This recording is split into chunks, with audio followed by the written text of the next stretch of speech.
The smell of expensive perfume and aged scotch in this ballroom is suffocating. I stand in the corner, clutching a glass of sparkling water, wearing a $20 thrifted blazer over a simple black dress. My family, the Millers, are at the center table, radiating the kind of arrogance that only old money or the illusion of it can buy. My sister, Vanessa, is draped in Versace, her neck dripping with diamonds that probably haven't been fully paid off. Oh, look who decided to crawl out of her tin can. Vanessa's voice cuts through the music. She doesn't whisper. She wants everyone at the charity auction to hear. She's referring to my 1998 Airstream RV. To her, it's a trash heap on wheels. To me, it's freedom. I invited you because Mom insisted, Claire, she sneers, stepping closer. But honestly, you look like you're here to clean the floors, not bid. You're a stain on our reputation. A woman with a sub-500 credit score shouldn't even be allowed to breathe the same air as a 820. I take a calm sip of water. My credit score isn't sub-500. It doesn't exist in the traditional sense because I don't borrow. I own. I'm just here for the art, Vanessa, I say quietly. Art? You can't even afford the brochure. My brother-in-law, Mark, joins in, laughing. He's the CEO of Miller Logistics, a company currently bleeding cash. Security. Why is this homeless person standing near the VIP table? She's making the guests uncomfortable with her. Poverty. The surrounding socialites turn to stare, their eyes filled with pity and disgust. My own mother looks away, pretending she doesn't know me. I am the homeless daughter, the failure who lives in a van while they rule the Seattle skyline. I don't argue. I don't scream. I just look at the $4.2 million landscape painting on the stage, the one my family is desperate to buy to prove they still have it. The security guard, a man whose mortgage is probably held by one of my subsidiaries, looks at me with hesitation. He sees my calm eyes and pauses, but Vanessa isn't finished. She grabs a glass of red wine from a passing tray and, with a clumsy flick of her wrist, drenches the front of my blazer. Oops, she smirks, the diamonds on her fingers glinting under the chandelier. I guess that cheap fabric was thirsty. Now you really look the part of a beggar. Please, leave before you embarrass us further. We have a reputation to maintain, and you're dragging our credit rating down just by standing there. Mark steps forward, placing a hand on the guard's shoulder. Get her out. And don't let her near the parking lot. I don't want her rusted bucket of a home devaluing the Ferraris and Lamborghinis out there. I feel the cold liquid seeping through my shirt. I don't flinch. I don't wipe it away. I simply look at Mark. I know his secret. I know that Miller Logistics is 3 days away from a technical default on a $150 million revolving credit line. I know he's here tonight to rub elbows with the board members of Apex Capital, hoping for a bailout. Mark, I say, my voice steady and low, you should be more worried about your debt-to-equity ratio than my parking spot. He pales for a microsecond, then his face contorts in rage. What do you know about ratios? You live in a van. You probably don't even have a bank account. Guards, now. As I'm being escorted out, I see my mother whisper to a friend. She was always the difficult one. Mental health issues, you know? We tried to help, but she chose the streets. I walk out of the hall, the cool Seattle air hitting my face. I reach into the pocket of my stained blazer and pull out a burner phone. It's not fancy, but the encrypted line connects me directly to the chief underwriting officer of Apex Capital. It's Claire, I say. The Miller Logistics audit. Flag the executive's personal spending. And that $150 million bailout? Put it on hold. I want a full review of their assets, starting with the CEO's primary residence. I walk toward my Airstream, parked 3 blocks away in a dark alley. Inside, the lights are dim, but the 3 monitors glow with real-time global market data. My rusted bucket is a mobile command center worth more than Mark's entire fleet of trucks. The following morning, the Seattle rain drums a rhythmic beat against the aluminum roof of my Airstream. I'm sitting at my built-in desk, watching the digital ink dry on a series of credit default swaps. On my screen, Miller Logistics stock ticker is flickering red. I pull up the internal memo from Apex Capital. Mark has been frantically calling our loan officers since 6 a.m. I decide it's time to play along. I send a text to the family group chat, the one I'm usually ignored in. I'm sorry about last night. I heard things are stressful at the firm. I have some savings. It's not much, maybe $50,000, but I want to help. The response is almost instantaneous. Vanessa replies, LMAO 50K? That wouldn't even cover my shoe budget for the quarter, you pathetic loser. Stay in your lane. But then Mark chimes in. His tone is different. Desperate. Vanessa, shut up. Claire, meet us at the office at 2 p.m. We're having an emergency board meeting with a potential savior. If you have any liquid cash, we might be able to use it as a show of family unity to impress the investors. I smile. It's not a warm smile. It's the smile of a predator watching the prey walk right into the snare. They don't want my $50,000, they want a scapegoat. They want to show the investors that even the homeless sister is chipping in, creating a narrative of a loyal family empire. I change out of my stained blazer into a fresh, identical one. I keep the same worn-out sneakers. I want them to see exactly what they expect to see. A failure desperate for their approval. When I arrive at the Miller Logistics headquarters, a glass tower, I happen to own the ground lease, for the atmosphere is thick with panic. Employees are whispering in clusters. Mark is in the lobby, his tie crooked, sweating through his $3,000 suit. Listen, Mark hisses, grabbing my arm and pulling me toward the elevator. The representatives from Apex Capital are upstairs. They are the only ones who can bridge our $150 million gap. Don't speak unless I tell you to. Just sit there and look grateful that we're even letting you in the building. Vanessa is already in the boardroom, preening in front of a mirror. Oh, the charity case is here, she mocks. Did you hitchhike or did the van actually start today? I sit at the far end of the mahogany table, the seat furthest from the power. I place my old burner phone on the table. It looks like a toy compared to their gold-plated devices. Little do they know, that toy is currently routing the final decision on their company's life support. The heavy double doors of the boardroom swing open. 3 men in charcoal gray suits walk in, led by a man named Julian. Julian is the chief underwriting officer of Apex Capital. He is a man who deals in billions and has the personality of a sharpened razor. Mark leaps to his feet, hand outstretched. Julian. Thank you for coming. As you can see, the Miller family is united. Even my sister-in-law, Claire, who, despite her eccentric lifestyle, is here to pledge her support. Julian doesn't look at Mark. His eyes scan the room and stop dead on me.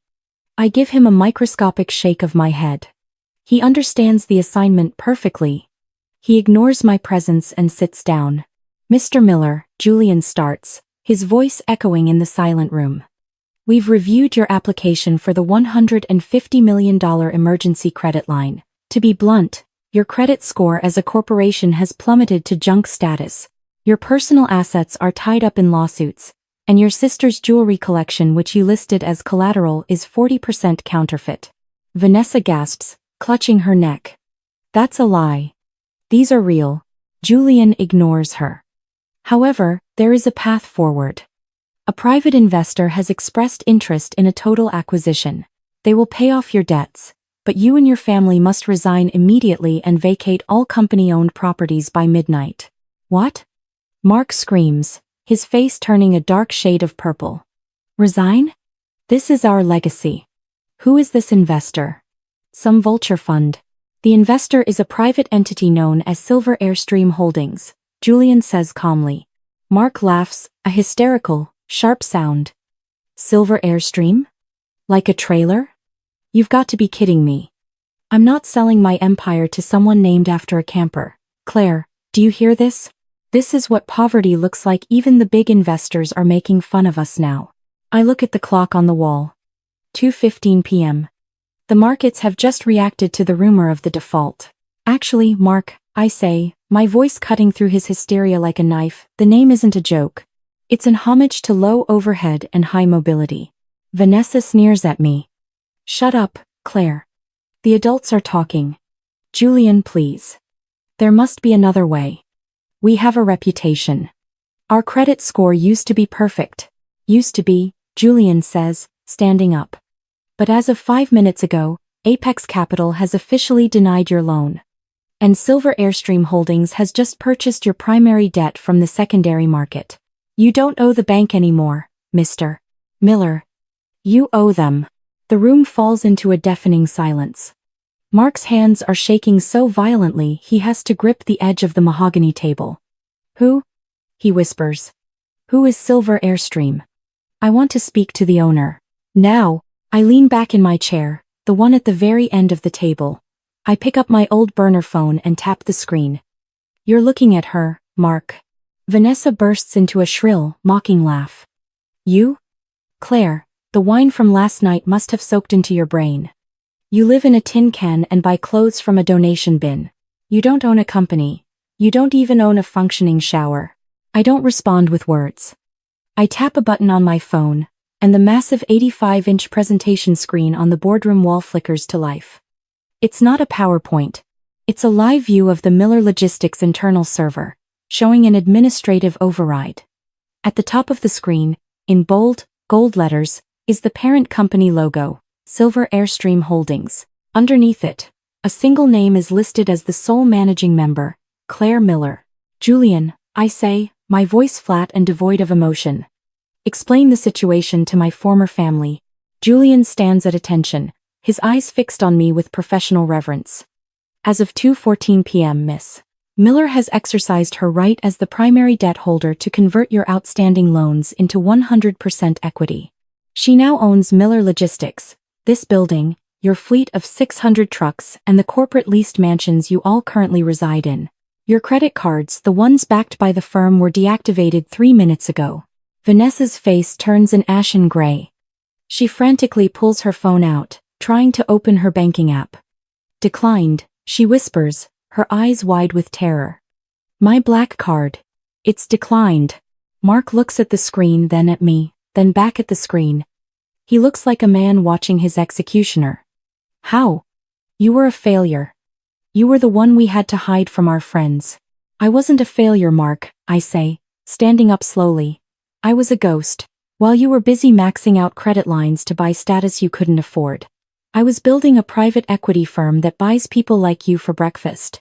I live in an RV because I don't need a mansion to feel powerful. You, on the other hand, are nothing without that suit. I slide a folder across the table. It contains the foreclosure notices for their homes. You have until midnight to pack. Leave the keys to the company cars on the desk. You'll be walking home. I hope your shoes are comfortable, they're the only things you actually own. The air in the room shifts instantly. The arrogance that once defined the Millers evaporates, replaced by a desperate, sickening humility. My mother, who hadn't looked at me once during the entire auction the night before, is the first to move. She rushes toward me, her eyes brimming with calculated tears. Claire, honey. We didn't know, she sobs, reaching for my hand. I pull back, letting her fingers grasp empty air. We were just trying to push you to be your best. We thought if we were tough on you, you'd find your ambition. And look, you did. You're brilliant. Surely you won't let your own mother sleep on the street? I look at her, my expression as flat as a dial tone. Ambition wasn't the problem, Mother. Your character was. You didn't push me to be my best. You pushed me out of your life because my thrift store clothes didn't match your aesthetic. You can stay in a motel. I hear they have great weekly rates for people with no credit. Vanessa falls to her knees, literally. The Versace dress she was so proud of is now wrinkled against the office carpet. Claire, please. Mark has so many debts. If you take the house, we have nothing. We'll be ruined. Everyone in the city will know. I'll be the laughingstock of the club. That's the difference between us, Vanessa, I reply, looking down at her. You're worried about the club. I'm worried about the fact that you poured wine on my blazer because you thought I was too poor to fight back. You didn't just insult me. You insulted every person who works a hard job and doesn't wear diamonds to prove their worth. Mark is silent, staring at the foreclosure notice like it's a death warrant. He knows the math. Without the company's protection, the personal guarantees he signed on his luxury lifestyle will kick in by tomorrow morning. He's not just losing a job. He's losing his entire identity. Julian, I call out, not breaking eye contact with Mark. Call the security team from the auction last night. I want them to personally escort Mr. Miller and his wife out of this building. And make sure they don't take so much as a stapler. Everything in this room belongs to Silver Airstream now. Claire, wait. Mark finally finds his voice, cracking with panic. We can work this out. I can run the company for you. I know the clients. I already have a new CEO, Mark say, heading toward the door. He's a man who started in the warehouse and actually knows how to drive a truck. Something you never bothered to learn. As I walk through the lobby of Miller Logistics, the security team, the same one that escorted me out of the auction, now stands in a line, bowing their heads as I pass. They look terrified. They should be. But I don't fire them. I simply tell their supervisor to retrain them on how to treat people who don't look like they have $1 billion. I walk to the parking lot and climb back into my Airstream. I sit at my desk and open my laptop. There's one final task. I pull up the personal credit profiles for Mark and Vanessa. Because their lifestyle was funded entirely through corporate debt that they personally guaranteed, their individual credit scores are about to experience a freefall. I watch the screen as the automated systems at the major banks begin to trigger. Vanessa Miller, credit score 820, 750, 610, 480. The moment it hits the subprime threshold, a series of automated emails are sent out. Their car leases are revoked. Their memberships to the elite golf courses are terminated. Even their high-end cellular plans are flagged for manual review. In the digital age, being poor is expensive, but being a disgraced elite is a nightmare. I pour myself a cup of simple black coffee and watch through the window of my RV as the sun begins to set over Seattle. I see Mark and Vanessa being led out of the building by security. Vanessa is carrying a small cardboard box, the only thing she was allowed to keep. Mark is still in his expensive suit, but it looks like a costume now. They look small. They look like the homeless losers they accused me of being. My phone buzzes. It's a text from my mother. Claire, please. I'm at a gas station. My card won't work. I don't have enough to fill the tank. I type back a single sentence. There's a bus stop 2 blocks east. It's public transit, very eco-friendly. I'm sure you'll find the experience enlightening. I block the number. I'm not being cruel. I'm being logical. For years I offered them my time, my love, and my presence. They traded it all for a higher credit limit. Now, they have exactly what they valued. Nothing. By 10 p.m., the rain has turned into a light mist, wrapping the Seattle skyscrapers in a ghostly veil. I am back in the boardroom, but the atmosphere is different now. The smell of desperation has been replaced by the scent of fresh pine cleaner and hard work. Julian is standing by the window, while a man named David sits across from me. David has grease under his fingernails and a flannel shirt that has seen better days. He's been a fleet mechanic for Miller Logistics for 20 years. David, I say, pushing a new contract toward him. You've managed the yard for 2 decades. You know which trucks are leaking oil and which drivers are actually doing the miles. As of tonight, you are the chief operating officer. Your first task is to liquidate the executive car fleet. Sell the Ferraris, the Porsches, and Mark's custom Tesla. Use the proceeds to upgrade the safety gear for the long haulers. David looks at the contract, his eyes wide. Miss Miller, Claire, are you sure? I don't have an MBA. I don't even have a suit. An MBA didn't stop Mark from driving this company into a $150 million hole. I reply calmly. And a suit doesn't help you navigate a mountain pass in a blizzard. I don't value prestige. I value performance. You have 48 hours to reorganize the dispatch schedule. Anyone who is hired based on family favors is to be let go with a standard severance. We are building a meritocracy. Julian interrupts with a brief knock. Miss Miller, the eviction at the primary residence is complete. Vanessa and Mark tried to take the artwork, the $4.2 million landscape, from the auction. I had the sheriff intercept them at the gate. It's been returned to the vault. I nod. Good. Sell the painting. Donate 100% of the proceeds to the Seattle Coalition for the Homeless. It seems fitting. I look out at the city. My family used to think they owned this view. They thought power was something you displayed on your wrist or parked in your driveway. They never understood that true power is the ability to walk away from the noise and still control the signal. And Julian, I add as he turns to leave. The Airstream. Have it moved to the coast by tomorrow morning. I've had enough of the city for a while. I have a billion-dollar empire to run, and I'd prefer to do it while listening to the Pacific Ocean. The next morning, the Airstream is parked on a secluded cliff overlooking the rugged Washington coastline. The sound of the crashing waves is the only music I need. I sit on a small folding chair outside, wearing a thick wool sweater and my old sneakers, a mug of steaming tea in my hand. My laptop sits on my lap, but for once, the stock market doesn't interest me. I check the morning news instead. A small headline in the business section reads, "Miller Logistics undergoes radical restructuring. New ownership pledges transparency." Underneath, there's a blurry photo of Vanessa and Mark standing outside a Greyhound bus station. They look exhausted, stripped of their armor of brand names and arrogance. They had lived their lives in a house of cards, built on the shifting sands of debt and vanity. I had lived mine in a house of steel, built on the bedrock of logic and self-reliance. They called me a failure because they couldn't see my wealth. But true wealth isn't what you show the world, it's what the world can't take away from you. I look at my bank balance one last time before closing the lid. $67,349,284.33 in liquid cash. And 10 times that in diversified assets. It's just a number. What matters is the quiet.